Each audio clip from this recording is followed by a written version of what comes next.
Είναι γεγονός πως η κοινή γνώμη τις περισσότερες φορές έχει την άποψη ότι κυνήγι είναι παίρνω το όπλο μου στην πλάτη και πηγαίνω να κυνηγήσω.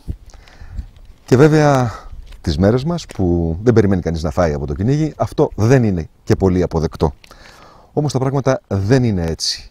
Στις περισσότερες χώρες το έχουν καταλάβει και βέβαια έχουν επενδύσει σε αυτό το τομέα. Τι ακριβώς εννοώ?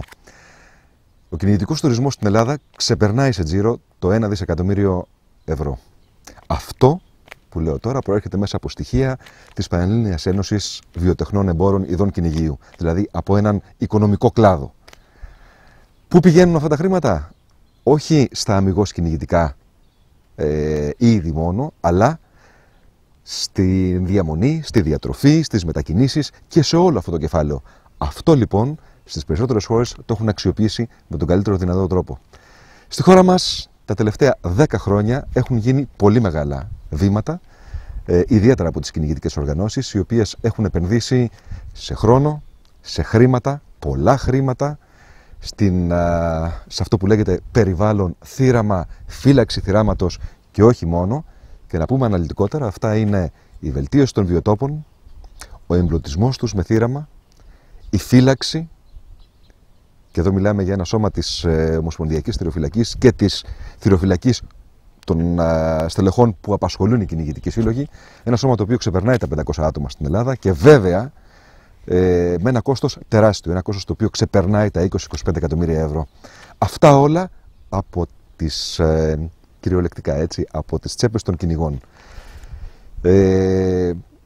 Θα μου πείτε, και το κράτος τι κάνει? Το κράτος εδώ και περίπου 10 χρόνια απέχει, έχει καταργήσει το σώμα, το οποίο ασχολιόταν ειδικά με την φύλαξη του θυράματος και βέβαια αυτό το βάρος πλέον έχει περάσει στις κυνηγητικές οργανώσεις. Πραγματικά θα ήταν αδύνατο μέσα σε μία εκπομπή να παρουσιάσουμε το έργο όλων των κυνηγητικών οργανώσεων, όμως βρισκόμαστε εδώ στη Λαμία με τον πρόεδρο του Κυνηγητικού Συλλόγου Λαμίας, τον κύριο Βαχρήστο, όπου θα έχουμε την τύχη να δούμε μαζί πόσο ψηλά έχει βάλει τον πύχη πραγματικά το νεοεκλεγέν Διοικητικό Συμβούλιο. Πρόεδρε, πάρα πολύ το έργο το οποίο έχετε κάνει. Πάρα πολύ. Ή ετοιμαζόσαστε να κάνετε? Όχι, όχι. Είναι πάρα πολύ μικρό το χρονικό διάστημα που έχουμε αναλάβει. Είναι περίπου 5 μήνες. Και θέλω να σας συγχαρώ για την εισαγωγή την οποία κάνατε, με μια μικρή όμως παράληψη. Δεν αναφερθήκατε στο λεγόμενο Πράσινο Ταμείο, το οποίο ιδρύθηκε τώρα και στο οποίο πάλι πρέπει να τονίσουμε, πάλι μέσα από τις τσέπες τις δικές μας, περίπου πάνω από 15 εκατομμύρια ευρώ έχουν πάει εκεί σε αυτό, στο νεοειδρεθέν Πράσινο Ταμείο, χωρίς να συμμετέχουν καθόλου κυβερνητικές οργανώσεις. Αυτό μη κυβερνητικές οργανώσεις. Αυτό για εμάς τους κυνηγούς μας χτυπάει λίγο άσχημα. Θα θέλαμε κι εμείς από τη μεριά μας, εφόσον είμαστε διαχειριστές της φύσης, εφόσον είμαστε διαχειριστές του θυράματος, να μπορούσαμε να είχαμε κι εμείς σαν κυνηγητική ομάδα μια οποιαδήποτε ή έστω μια μικρή συμμετοχή. Ας ξαναγυρίσουμε. Αν μου επιτρέπετε, Πρόεδρε, εδώ να διευκρινίσουμε για τον κόσμο που μας παρακολουθεί και βέβαια ίσως να μην γνωρίζει, το Πράσινο Ταμείο είναι το νέο όνομα, θα λέγαμε, που έχει δοθεί στο Ταμείο Θύρας. Το Ταμείο Θύρας, λοιπόν, επί δεκαετίες παίρνει ένα ποσό από τα χρήματα των αδειών που βγάζουν κάθε χρόνο οι κυνηγοί. Για να πάει κανείς να κυνηγήσει χρειάζεται μια κυνηγητική άδεια.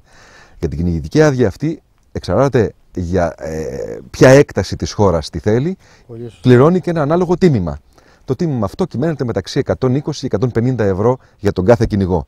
Ένα λοιπόν τμήμα από αυτό πηγαίνει στο Ταμείο Θύρας. Το Ταμείο Θύρας μετονομάστηκε τώρα σε Πράσινο Ταμείο. Ενώ λοιπόν τα χρήματα αυτά θα έπρεπε να πηγαίνουν για βελτίωση των βιοτόπων, για επιστημονικό προσωπικό, για μελέτες και βέβαια για οτιδήποτε θα ωφελήσει την θυραματοπανίδα της χώρας μας, τα χρήματα αυτά δυστυχώς μέχρι σήμερα δεν έχουν πάει εκεί, μέσα σε αυτόν τον γενικό κορβανά έχουν χαθεί και τώρα βέβαια έχει μετονομαστεί σε Πράσινο Ταμείο, όπου τα χρήματα από αυτό το ταμείο πλέον νομίζω ότι θα τα διαχειρίζονται ή θα τα εκμεταλλεύονται οι μη κυβερνητικές οργανώσεις. Έτσι, πολύ σωστά το τοποθετήσατε. Παρ' όλα αυτά όμως εμείς δεν σταματάμε να συνεχίσουμε και να συνεχίζουμε το έργο μας και σε φιλοπεριβαλλοντικές εκδηλώσεις τις οποίες κάνουμε και σε φιλοθυραματικές. Τώρα αυτή τη στιγμή, όπως θα διαπιστώσετε... Θέλω να εξειδικεύσουμε λίγο, Πρόεδρε, παρακαλώ, να δούμε λίγο το έργο αναλυτικά που αυτήν την περίοδο και μάλιστα σε μικρό χρονικό διάστημα μέσα, θα λέγαμε πόσο, είναι περίπου 3 μήνες, 4? Τόσο. Ναι. Λοιπόν, μιλήστε μας λίγο για το έργο επιγραμματικά. Επιγραμματικά. Καταρχάς, σαν κυνηγητικό σύλλογος Λαμίας, Πόσα μέλη έχετε? περίπου σύμφωνα με τα περσινά δεδομένα βγήκαν περίπου στις 2.700 άδειες. Τα μέλη μας περίπου είναι, ο μέσος όρος είναι περίπου στις 3.000. Μέχρι αυτή τη στιγμή είμαστε ο μόνος κυνηγητικός σύλλογος ο οποίος κρατείται σε επίπεδα μάλλον έκδοσης αδείας πιο ψηλά από ό,τι τις προηγούμενες χρονιές. Δηλαδή μέχρι τώρα που μιλάμε το Σεπτέμβριο είμαστε περίπου στις 2.350 με 2.400 άδειες. Σημαντικά θα λέγαμε για και είναι παρήγορο πόλη της περιφέρειας. Βέβαια, είναι παρήγορο το γεγονός ότι όλοι οι φίλοι μας κυνηγοί μας αγκάλιασαν, ήρθαν μαζί μας, ξέρουν ότι με την έκδοση μιας άδειας μας βοηθάνε εμάς σαν κυνηγητικός σύλλογος, ούτως ώστε να μπορέσουμε να υλοποιήσουμε, ούτως ώστε να μπορέσουμε να πραγματοποιήσουμε ορισμένους στόχους που έχουμε βάλει. Να ξεκινήσουμε, μάλλον πριν περάσουμε στους στόχους, θέλω να μου πείτε λίγο για το κοινωνικό έργο που κάνει ο κυνηγητικός σύλλογος. Παράδειγμα, για πρώτη φορά φέτος, ο Κυνηγητικός Σύλλογος Λαμίας, εμείς οι άνθρωποι που είμαστε στο ΔΣ, φίλοι, κυνηγοί, μαζί με τα παιδιά τους, με τις οικογένειές τους, συμμετείχαμε για παράδειγμα για πρώτη φορά σε μια φιλοπεριβαλλοντική ενέργεια η οποία έγινε σε συνεργασία με σύλλογο, να το τονίσω αυτό, περιβαλλοντικό, το οξυγόνο. Πήγαμε να καθαρίσουμε την παραλία της Αγίας Μαρίνας. Η Αγία Μαρίνα είναι το υπήνιο της πόλης της Λαμίας. Ήταν η πρώτη περιοχή όπου είχαν πρόσβαση οι λουόμενοι της Λαμίας για να κάνουν το μπάνιο τους. Λοιπόν, πήγαμε με συνεργείο, με σακούλες, με γάντια, συμμετείχαν και δίτες, οι οποίοι ήταν και συγχρόνως και δίτες και κυνηγοί, και καθαρίσαμε και τον βυθό της παραλίας, αλλά και όλο το μήκος της παραλίας της Αγίας Μαρίνας. Πρωτοβουλία του Συλλόγου. Πρωτοβουλία του Συλλόγου, μαζί πάντοτε βέβαια με τον Φιλοπεριβαλλοντικό Σύλλογο Οξυγόνο. Πιστεύω ότι τέτοιες ενέργειες από όλους τους κυνηγητικούς συλλόγους πρέπει να γίνονται και σε τακτικά χρονικά διαστήματα, γιατί οι κυνηγοί έχουν τεράστια ευαισθησία σε θέματα περιβαλλοντικά. Έχουν τόση μεγάλη ευαισθησία που δεν πιστεύω ότι υπάρχει άλλος... Να δούμε πώς μεταφράζεται αυτή. Να δούμε πώς τη μεταφράζουμε αυτή. Πάμε λοιπόν στη φύλαξη του θυράματος και στην προστασία του. Εδώ τι κάνετε? Εδώ κάνουμε πάρα πολλά πράγματα. Καταρχάς, εάν γυρίσετε την κάμερά σας, μόλις εχθές αποκτήσαμε και ένα καινούριο τζιπ και ευχαριστούμε πάρα πολύ. Της Σιροφυλακής που είχαμε μέχρι τώρα. Σαν δικό μας είχαμε μόνο ένα. Λοιπόν, αμέσως μόλις εκλεγήκαμε σαν ΔΣ, ο Κυνηγητικός Σύλλογος Λαμίας είχε 2 ομοσπονδιακούς θυροφύλακες. Αμέσως προσλάβαμε κι άλλον έναν, ούτως ώστε να μπορέσουμε το έργο για να πατάξουμε την λαθροθυρία μέσα σε εισαγωγικά, που ούτως ή άλλως τα άτομα τα οποία... Υπάρχει σε μικρή έκταση ή σε μεγάλη έκταση? Παραβατικές συμπεριφορές και υπάρχουν σε όλους τους κλάδους, πιστεύω.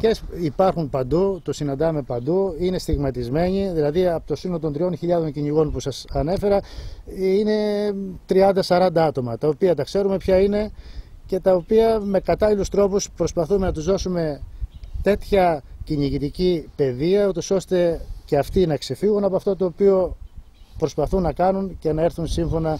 Πάντως, θα μου επιτρέψεις, Πρόεδρε, να πω το εξής: το ότι σε όλες τις κοινωνικές ομάδες, ακόμα και μέσα σε μια οικογένεια με 4-5 άτομα, υπάρχει ο μυστήριος. Στο δρόμο, για να δούμε ότι το κυνήγι δεν είναι κάτι αποκομμένο. Είμαστε εμείς οι ίδιοι άνθρωποι. Ο δάσκαλος, ο τεχνίτης, ο δικηγόρος, ο γιατρός, όλοι αυτοί είναι και κυνηγοί παράλληλα. Δηλαδή, όπως το δρόμο που οδηγάμε έξω και μπορεί να συναντήσουμε κάποιον οδηγό ο οποίος να μην συμπεριφέρεται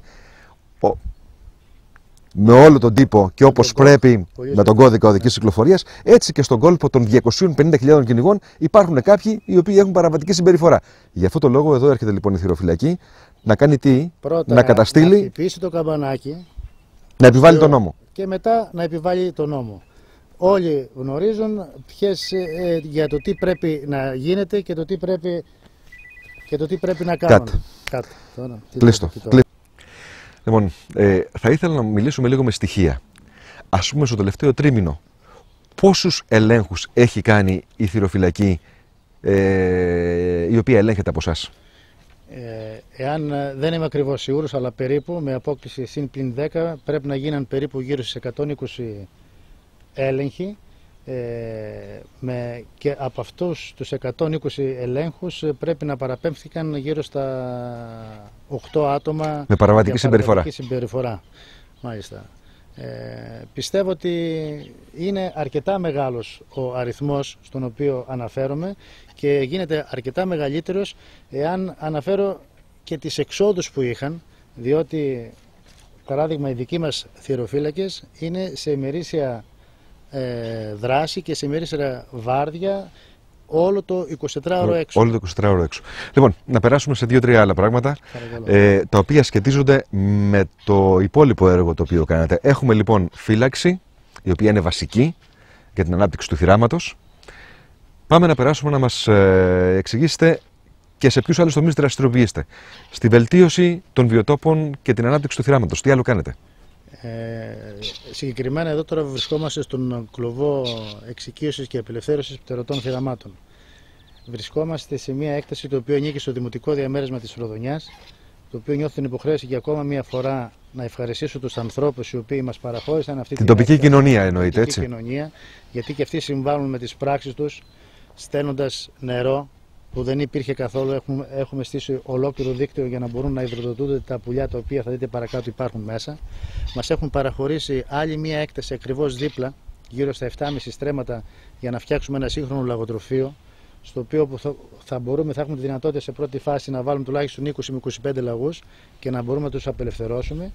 Και ακριβώς πιο κάτω που υπάρχει το ποτάμι εδώ, ο Σπερχιός, προβαίνουμε και σε άλλο ένα έργο, το οποίο πιστεύω μέσα σε ένα χρόνο να το έχουμε τελειοποιήσει. Φτιάχνουμε μία λίμνη όπου θα μπορέσουμε να έχουμε ένα στάσιμο νερό, θα τοποθετήσουμε ένα τεχνητό νησάκι στη μέση, θα υπάρχουν ψάρια κυπρίνη, τα οποία θα τρέφονται και αυτά από τα κόπρανα των παπιών τα οποία θα έχουμε βάλει και τα οποία θα δέχονται. Να ξέρετε ότι η περιοχή εδώ που βρισκόμαστε είναι καταφύγιο, είναι απαγορευμένη. Και έτσι μιλάμε για μια έκταση γύρω στα 50 με 60 στρέμματα, το οποίο παραχωρήθηκε, πάλι το παραλαμβάνω, από το Δημοτικό Διαμέρισμα Ροδονιάς προς το Κινητικό Σύλλογο, για να μπορέσουμε να υλοποιήσουμε, να μπορέσουμε να πραγματοποιήσουμε τους στόχους και τα οράματα τα οποία έχουμε βάλει. Μάλιστα. Πιστεύω ότι είναι ένα πολύ μεγάλο φιλοθεραματικό, θα το έλεγα. Και όχι μόνο, και εγώ εντοπίζω και κοινωνικά χαρακτηριστικά και μέσα. Κοινωνικά. Όλα αυτά, πρέπει να σας πω κάτι, είμαι εκπαιδευτικός. Προσπάθησα φέτος να εντάξω σε πρόγραμμα περιβαλλοντικής εκπαίδευσης τα παιδιά της πρωτοβάθμιας εκπαίδευσης. Δηλαδή, να μπορούν τα παιδιά τα οποία πηγαίνουν στο δημοτικό σχολείο να έρχονται εδώ με το σχολείο τους, να επισκέπτονται με τους δασκάλους τους χώρους τους οποίους βλέπετε εδώ πίσω, να βλέπουν πώς οι κυνηγοί εκτρέφουν, μεγαλώνουν και απελευθερώνουν τα θυράματα. Εμπλουτίζουν την περιοχή γενικότερα. Όλη τη γύρω περιοχή. Εάν περπατήσουμε και κάνουμε μια βόλτα στη γύρω περιοχή, σας το λέω ειλικρινά κύριε Κακαβούλη, θα δείτε ότι μέσα από τα χωράφια τα οποία υπάρχουν δίπλα, λοιπόν, από τα δέντρα και από όλες τις συστάδες, αυτό το όμορφο τοπίο εδώ που βλέπετε, θα δείτε ότι θα σηκώσετε λαγούς, θα σηκώσετε πέρδικες, φασιανούς μέχρι και ζαρκάδια. Είναι ένας τόπος, είναι ένας παράδεισος, ο οποίος βρίσκεται μόλις 1/4 έξω από την πόλη της Λαμίας. Και όλα αυτά να τονίσουμε. Όλα αυτά να τα κρατήσουμε και να συνεχίσουμε όσο μπορούμε να τα μεγαλώσουμε. Να τονίσουμε ότι όλα αυτά έχουν γίνει με την συνδρομή του Κυνηγητικού Συλλόγου Λαμίας, της τοπικής κοινωνίας και της 4ης Κυνηγητικής Ομοσπονδίας. Κυνηγητικής Ομοσπονδίας, η οποία πρέπει να τονίσω ότι σε όλα τα προγράμματα μας συμπαραστέκεται. Και να συνεχίσω και το δεύτερο μέρος της ερώτησής σας. Πρέπει να ξέρετε ότι μάλλον φέτος πήραμε πάλι ένα τραχτέρ υποδύναμης 100 ύπων για να μπορέσουμε, πήραμε παραχωρητήρια από διάφορες εκτάσεις λάκησης λέμε, ούτως ώστε να μπορέσουμε τώρα μέσα στον Οκτώβριο να πάμε να τις καλλιεργήσουμε και να μας υποδείξει πάλι η 4η Κυνηγητική Ομοσπονδία το τι φυτά πρέπει να βάλουμε, ούτως ώστε να μπορέσει να επιβιώσει σε αυτές τις περιοχές και ο λαγός και η πέρδικα. Και όταν μιλάμε για περιοχές, δεν μιλάμε για περιοχές στις οποίες επιτρέπεται μόνο το κυνήγι. Παραλαμβάνω ότι μιλάμε για περιοχές οι οποίες είναι και καταφύγια αλλά και επιτρεπόμενα μέρη. Όπως θα δείτε και στις υδρομαστεύσεις που έχουμε κάνει, θα κάνετε ρεπορτάζ, στις δεξαμενές που έχουμε τοποθετήσει έχουν τοποθετηθεί σε περιοχές οι οποίες είναι και απαγορευμένες και επιτρεπόμενες. Δηλαδή να μπορούμε το θύραμα, το ενδυμικό το οποίο υπάρχει, σε περιοχές όπου δεν κυνηγέται να μπορεί να πολλαπλασιάζεται, να γίνεται πυρήνας και να παράλληλα να γεμίζει και το επιτρεπόμενο μέρος το οποίο υπάρχει δίπλα. Όλα αυτά γίνονται με κάποια επιστημονική παρακολούθηση, έχει προηγηθεί κάποια μελέτη ή γίνονται έτσι αυθαίρετα? Αυθαίρετα δεν γίνεται τίποτα. Πίσω από την πλάτη μας έχουμε τον κύριο Χατζηνίκο, τον οποίο τον συμβολευόμαστε. Ο κύριος Χατζηνίκος πρέπει να πούμε, γιατί ο κόσμος νομίζω ότι δεν γνωρίζει ποιος είναι ο κύριος Χατζηνίκος. Και εν πάση περιπτώσει, μια και μιλήσαμε για τέταρτη κυνηγητική ομοσπονδία, όπως και οι υπόλοιπες ομοσπονδίες, θα πρέπει να πούμε ότι απασχολούν επίσης από χρήματα των κυνηγών αρκετούς επιστήμονες, ειδικούς δασολόγους, θυραματολόγους και ούτω καθεξής, όπου αυτό το προσωπικό, το οποίο αμείβεται από τους κυνηγούς, είναι υπεύθυνο για να κάνει τις ειδικές μελέτες, να προτείνει, να επιβλέψει έργα τα οποία συναποφασίζονται και πολλές φορές αυτές ακριβώς οι ενέργειες γίνονται και σε συνεργασία με τα πανεπιστήμια της χώρας μας, όπως το Αριστοτέλειο, το Πανεπιστήμιο Θεσσαλίας και ούτω καθεξής. Οπότε και ένα μεγάλο μέρος των χρημάτων που συγκεντρώνουν οι κυνηγοί δίδεται και προς αυτή την κατεύθυνση. Πολύ σωστά το είπατε. Για παράδειγμα τώρα, για να σας πω όλη την αλήθεια, προσπαθήσαμε να φτιάξουμε το νησάκι, φέραμε νερό από γεώτρηση 40 κυβικά να ρίχνει μέσα και παρόλα αυτά είδαμε ότι το έδαφος δεν υπήρχε μια στιγανοποίηση ικανή τέτοιο ώστε να μπορέσει να μείνει το νερό. Έκανε την παρέμβασή του ο κύριος Χατζηνίκος, μας έδωσε ορισμένες άλλες ιδέες, τις οποίες θα τις υλοποιήσουμε, θα προσπαθήσουμε να τις πραγματοποιήσουμε, να δούμε αν μπορέσουμε. Είναι πολύ δύσκολο το έργο, σας το λέω, αν μπορέσουμε και καταφέρουμε και το φτιάξουμε αυτό σαν πλωτό. Μάλλον σαν μια τεχνητή λίμνη. Είναι φοβερό. Αν πάμε θα δείτε ότι ήδη έχουν έρθει μπουλντόζες της Νομαρχιακής Αυτοδιοίκησης εδώ Φθιώτιδας, οι οποίοι και αυτοί είναι αρρωγοί στο έργο μας και μας συμπαραστέκονται. Είναι φίλοι μας αρκετοί και ο κύριος Νομάρχης και πολλοί αρκετοί νομαρχιακοί σύμβουλοι.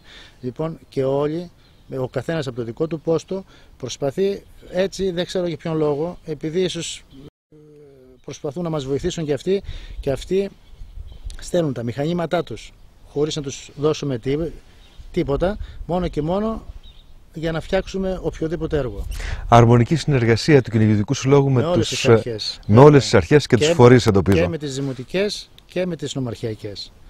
Παράδειγμα, πραγματοποιήσαμε, να σας πω τώρα, πριν από 1,5 μήνα τον πρώτο αγώνα κυνηγητικής σκοποβολής. Έχετε σκοπευτήριο? Έχουμε σκοπευτήριο, ναι, σε μια έκταση περίπου 56 στρεμμάτων, η οποία ανήκει στον Κυνηγητικό Σύλλογο Φθιώτιδας, ανήκει τώρα στον Κυνηγητικό Σύλλογο Λαμίας, όπου εκεί πραγματοποιήσαμε βέβαια με τη χορηγία του κύριου Ναυπλιώτη, ας το πω, έναν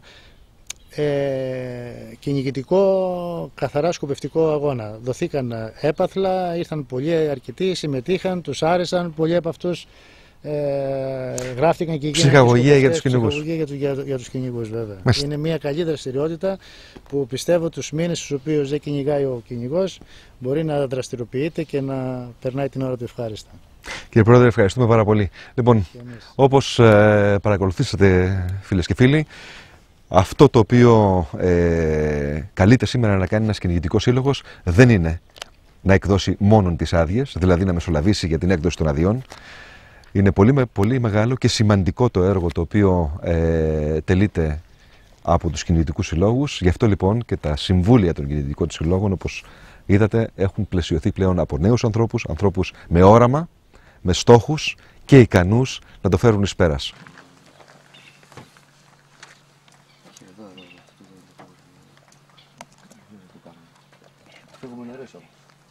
Φύγουμε κατά τις 6 ώρα. Να πάμε. Θα μιλάμε σε κινητό.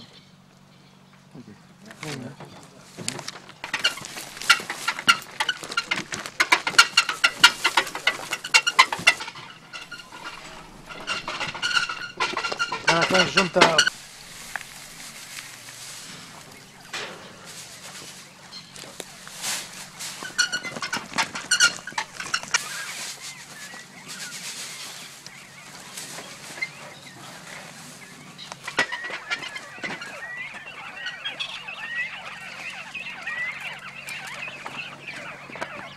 Αυτά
Να. Ωραία. Ωραία που πάει.